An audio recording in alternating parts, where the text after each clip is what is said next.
Here, wonderful day. What's working now? So here's what we're going to talk about. We're going to talk about what's going on with Toys R Us. They are claiming bankruptcy. So stay tuned as we talk about what the heck just happened.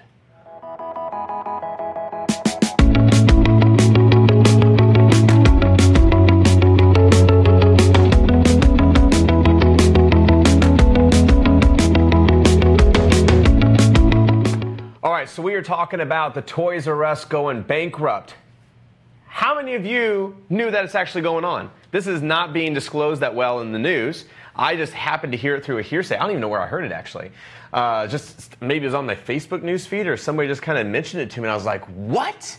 And so I started telling everyone because it is like the pinnacle to stores as I grew up because it was always the funnest thing to go do. Like how many of you guys, it was like as a kid, you went to Toys R Us to have fun. Like it was an experience. Like you go there and it's like, oh my gosh, like all these toys are, here and I want them all. How can we get them all?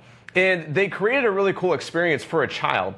And recently, I don't know about you, you tell me, because I'm watching the chat here today, is first off, what's up, Warren? See ya. Good, what's up? So here's the cool thing is with the Toys R Us, right now, like when I go in Toys R Us, it feels dirty.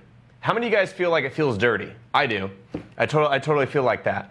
The experience isn't there. They don't really have much going on. There's not much like hoopla. It's not very colorful anymore as it used to be. Maybe that's through my kids' eyes, but I don't think so. I think the colors have changed a little bit. Maybe the floors got dirty. But they haven't been, as Gary Vaynerchuk put in his video, very innovative, And Gary screamed to the screen, he's like, if you're not innovative, you'll die. Become innovative or die. And I think he hit the nail on the head right there on what he's talking about with Toys R Us because, like I've said, it is the pinpoint to all big franchises. If Toys R Us is claiming bankruptcy as a brick and mortar store, what's next? Like that, I feel, is the momentum starting to crash. And I started to look at what's going on, Corey. Good to see you. And Ralph, good to see you here as well. So I went to my screen. I know you guys can't see it. We don't have it hooked up today. But I started looking at other brick and mortar stores. You and I both know because I went and bought a book last night. We went to go get a massage right next to the massage places, Barnes & Noble, big brick and mortar store. Of course, the other one went out of business already. Barnes & Noble has stayed. And I was looking at a book. It was a pop-up book for my little guy. And on the back cover, it said $34.99. And I scanned it with my phone and with Amazon, the Amazon app. And on Amazon, with Prime, it was $30. And so I went up to the cash register with the book in hand, app in hand, and I said, hey, do you guys price match? And he goes, we do not price match. But if you'd like to sign up for our Barnes & Noble card, you can save 10%. I said, here's the crazy thing, is the book is on Amazon for $30.99. You have it here for $34.99. If I signed up for the card, that'd be a 10% difference. But yet you're not wanting me to, give me a price match, which is the same thing. Like it's 10% off. And he goes, no. And here's what I did, is I said, you know what? Thank you very much. I laid down the book and I walked out. Because it was the motion, how they treated us. It was like, you're not going to price match? Like, you don't want my money for the book? You don't want to make that exchange? And here's what they're training you to do, you and I, both me and you, training us to do, is they are training us to go and buy somewhere else. If they did the price match, I would have exchanged dollars with them. Mentally, exchanging money, creating a trade, right? But they said, no go. And so I had to go somewhere else and spend my hard-earned money with someone else, training myself, you know what? I shouldn't buy from Barnes & Noble. I should go and buy from Amazon, apparently, because they are going to take my money and they are going to give me a better discount. And that's the same thing that's happening with Toys R Us. Look at Kohl's. Right? Same thing. If you look at their trend lines of their stock market, it is headed down. It's pointed in the wrong direction. Kohl's is always giving you a discount, right? They make you feel like you're always savings, but that's because their prices are marked up so high. Everybody knows when they go to Barnes & Noble, everybody knows when they go to Toys R Us, everybody knows when they go to Kohl's, the prices aren't the right prices, right? We have too much knowledge to ourselves now. We have too much information in our palm to know the right price versus the marked up price. You know, Best Buy.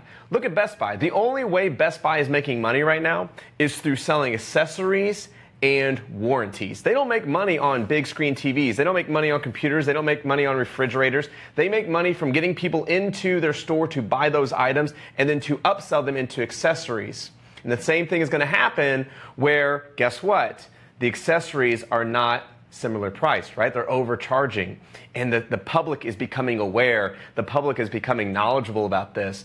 Here's what you need to do is share this post. Share this with somebody who needs to hear this right now, because I'm preaching to you. I'm telling you what's happened, because if you don't change the way that you are operating right now over the next 6 months, over the course of a year, your business might be in the shadows of Toys R Us, of Best Buy, of Kohl's, and be going into bankruptcy. And neither do I or you want that kind of stuff. It's crazy. So, yeah, it's crazy. So Warren, he goes, can't blame employees, but you agree it's no good. Corey says, yes, agree. It's nothing is organized there. It's insane, right? So here's the crazy thing: is there's three big things that I like to notate. Is what Toys R Us didn't do is they had three options.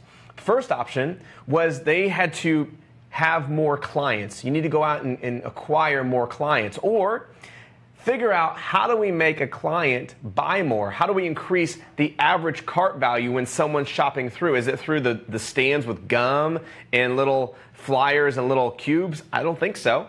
Or the third, the big third one is, hey, what's going on, man? Is increase the amount of times that they are visiting the store. So it's either increase to have more clients, increase how much a client spends with you, or third, how do we make sure the client keeps repeating and coming back? Where's the follow-up systems? Where's the referrals? Where's all that coming into? So you guys understand this is making sense for you guys? So I love talking about this. I hate talking about it because I don't want to see Toys R Us go away. But it is the blockbuster of the brick and mortar stores, and it's absolutely stunning that a franchise or a store is that far in. They are $5 billion in debt from a news article that I read, because I got to tell you, I didn't believe it when I heard it, that Toys R Us files for Chapter 11 bankruptcy and is $5 billion in debt. And it came from slashing prices, signing major exclusive licensing deals with toy makers, and buying up toy giants of Schwartz and KB Toys. And now they showed signs of turnaround, but then they actually went to the opposite way. So guys, here's the big thing, is at the end of the day, you need to innovate. And what do you do to innovate? You create quantum leaps and you create breakthroughs, okay? You need to make sure that you are organizing and surrounding yourself with people who are mindful, who understand how this is all going down, right? What is working? What's working now? Find the influencers. Find the people who are doing what you want to do, okay? Not the people who are just preaching it. That's the craziest thing out there. But it's hard. You'll find the fakes real fast by doing that. The other thing is with breakthroughs and with quantum leaps, right? It's hard to look at that. But at the end of the day, there's one thing that you can do, and that is making sure that you are looking at different business opportunities that you're not in. So what do I mean by that? So what I'm looking at is, if you're an online company, you should be looking at what a car dealership is doing. You should be looking at what a restaurant is doing for their business. How are they making it work? Because then you can start taking other business approaches and including that into your own business arena, and you will absolutely explode. Because when you can take someone's idea and someone's business opportunity that's normal to them, right? They do it all the time. They lead gen or whatever that is, like with an insurance. You're lead genning, you're calling quotes. And when you take that concept, that idea, that business, and you put that idea and that concept into your own business that no one else is doing inside that business category, it'll be like an atomic bomb goes off and poof, it explodes your company because no one, not even your competitors, are thinking to do it. Guys, I appreciate the hearts. I appreciate you guys being on here. I appreciate you sharing this because this is what we do every single Monday at 3 p.m. Central Standard Time is we talk about what is working now. I appreciate you showing up today. Thanks for watching. I'll see you guys on next Monday's episode, 3 p.m. What's Working Now. I'm Trey Lewellen, and over the last 6 months, I've hacked over 40 top-performing funnels by some of the most elite online companies in the world. And the best part? I recorded everything. Join me as I uncover the deepest secrets in the online world and reveal how to cash in using their techniques. Discover it all by visiting MrOnIt.com/masterclass today.